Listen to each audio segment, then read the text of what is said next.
City பையனான நம்ம ஒத்தாசையாக போய் இரு அப்படின்னு சொல்லுவாங்களா. அப்போ இவன் இருந்துக்கிட்டு ஆளுங்களை அனுப்பிச்சு அதெல்லாம் பார்த்துங்க அப்படின்னு அந்த பக்கம் ஆன்சர் பண்ணுறானா. இவங்க அப்படியே பார்ப்பாங்க. அதுக்கப்புறம் நான் போகிறேன் ஷோபா கூட ஹெல்ப் பண்ணுறேன்னுட்டி அவளுக்கே ஒரு ஷாக்கிங்காக இருக்கும், என்ன நம்ம கூட வரானா அப்படின்ட்டு. ஷோபாவுக்கு போய் கம்பெனி கொடுக்குறேன்னு சொன்னவன் அழகாக போய் கம்பெனி கொடுத்துட்ருப்பான். எப்படின்னா அழகாக டூரிஸ்ட் பிளேஸ்க்கு வந்த மாதிரி ஹால் உட்காந்து காஃபி குடிச்சிட்டு அப்படியே கொடையை வச்சுட்டு உட்காந்துட்டு இருப்பானா.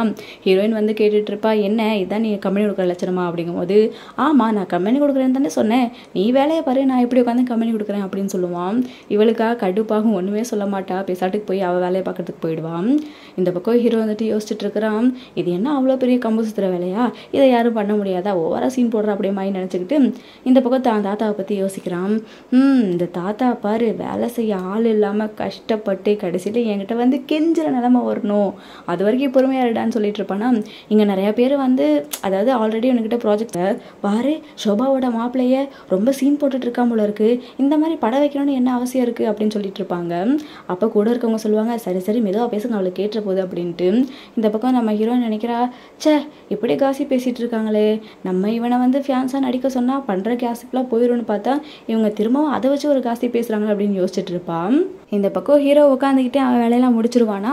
முடிச்சதுக்கப்புறம் நம்ம ஹீரோயினை கூப்பிடுவான். கூப்பிட்டு ஷோபா வேலையெல்லாம் முடிஞ்சிச்சா வீட்டுக்கு போகலாமா அப்படின்ற மாதிரி கேட்டுட்டு இருப்பான். அவளுக்கு கடுப்பாகும், வந்தே இன்னும் கொஞ்சம் நேரம் கூட ஆகலை அதுக்குள்ளேயுமா அப்படின்ற மாதிரி சொல்லிட்டு நான் வெளியே போயிட்டு வரேன் அப்படின்ட்டு கிளம்புறான். அதுக்கப்புறம் ஹீரோ உட்காந்து காஃபி குடிச்சிட்டு இருப்பானா. சோபாவோட ஃப்ரெண்டு அந்த பக்கம் வந்துட்டு இருப்பான். இவனை பார்த்ததுமே இங்கே என்ன பண்ணுறான் இவன் அப்படின்னு யோசிச்சுக்கிட்டே வருவானா. இந்த பக்கம் நம்ம ஹீரோக்கு ஒரு கால் வருது. இன்னும் நீ ஷோபா பிரச்சனையை ஹேண்டில் பண்ணல அப்படின்னு சொல்லி இந்த பொண்ணு கேட்குது. ரொம்ப உரிமையோட ஹீரோ கிட்ட, நான் உன்னை லைக் பண்ணுறனால இதெல்லாம் என் கண்ணை கட்டிட்டு இருக்க முடியாது, சீக்கிரத்தில் அந்த பிரச்சனையை சரி பண்ணு, இல்லைன்னா என்ன நடக்குன்னு உனக்கே தெரியும் அப்படின்னு சொல்லிட்டு அந்த பொண்ணு சொல்லுது. நம்ம ஹீரோ வந்துட்டு ஓவரா இல்லைன்னா தலையிடாத அப்படின்னு சொல்லிட்டு இருக்கான். இது என்னோட பர்சனல் இஷ்யூ அப்படின்ற மாதிரி சொல்கிறானா. ஆனால் அந்த பொண்ணு வந்துட்டு எல்லாத்தையும் சீக்கிரம் முடிக்கிற வழியை பாரு அப்படின்ற மாதிரி சொல்லுது. நம்ம ஹீரோ அப்படியே வேகமாக நடந்து வந்துட்டு இருக்கான். இப்போ அந்த பொண்ணுகிட்ட தான் நான் ஹேண்டில் பண்ணிடுறேன் அப்படின்னு சொல்லிட்டு ஆன்சர் பண்ணிட்டு ஃபோனை கட் பண்ணுறான். இந்த பக்கம் நம்ம ஹீரோயினை காட்டுவாங்க. அவங்க அந்த தாத்தா கிட்ட போய் டிராக்டரை வாங்கிட்டு நிலத்தை உழுகிறதுக்காக வந்துட்டு இருப்பாங்க. இந்த பக்கம் நம்ம ஹீரோ காட்டுவாங்க, நிலத்தை உழுகிறதுக்கு முன்னாடி ஆள் வந்து விதைச்சிட்டு இருப்பாரு. ஹீரோயின் அதை பார்த்ததும் பயங்கரமாக கடுப்பாயிட்டு இருக்கும், என்னடா நீ பண்ணிட்டு இருக்க அப்படிங்கும்போது அந்த பக்கம் இருந்து ஹீரோ வந்துட்டு நான் சூப்பராக எல்லாத்தையும் பண்ணிட்டு இருக்கேன் வேற லெவல் அப்படின்ற மாதிரி அப்படியே தம்ஸ் அப் காப்பிட்டு இருப்பானா. இவளுக்கு பயங்கர கடுப்பாகி போயிடும், என் விதையெல்லாம் நீ வேஸ்ட் பண்ணிட்டு இருக்கிறியா அப்படின்னு சொல்லிட்டு டிராக்டரை நேராக ஓட்டிட்டு போய் ஹீரோ மேலே ஏற்றுறதுக்காக அப்படி துரத்திட்டு திரிவான்.